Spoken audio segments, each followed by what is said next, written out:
আমাদের মধ্যে এমন কেউ নাই যে গুগল ক্রোম ব্রাউজার ব্যবহার করে না। গুগল ক্রোম ব্রাউজার ব্যবহার করে না এমন মানুষ কিন্তু খুবই কমই পাওয়া যাবে। গুগল ক্রোম ব্রাউজারে এমন কিছু সেটিংস আছে যেগুলো কিন্তু আপনাদের অবশ্যই জানা দরকার। তা না হলে কিন্তু আপনারা যে কোনো সময় যে কোনোভাবে বিপদে পড়তে পারেন এবং আপনার ফোনটিকে ভাইরাসে আক্রমণ করতে পারে। তো কি এই সেটিংস, চলুন আমি দেখিয়ে দিচ্ছি। ওকে, শুরুতে চলে আসবেন আপনার ফোনের গুগল ক্রোম ব্রাউজারে। ক্রোম ব্রাউজার আসার পর এখান থেকে থ্রি ডটে ক্লিক করবেন। থ্রি ডটে ক্লিক করার পর এখান থেকে সেটিংসে ক্লিক করে দিবেন। তারপরে এখান থেকে প্রাইভেসি অ্যান্ড সিকিউরিটি এখানে ক্লিক করে দিবেন।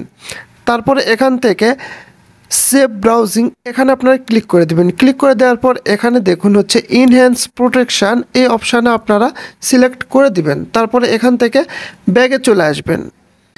তারপরে এখানে আরেকটি অপশান পাবেন, send A do not track request, এখানে ক্লিক করে দেবেন। ক্লিক করে দেওয়ার পর এটি যদি আপনাদের অফ থাকে তাহলে এটি অন করে দিলেই আপনার ফোনে আর কোনো ভাইরাসে আক্রমণ করতে পারবে না, আপনাদের জন্যই ভালো হবে। ঠিক আছে, দ্যাটস ইট।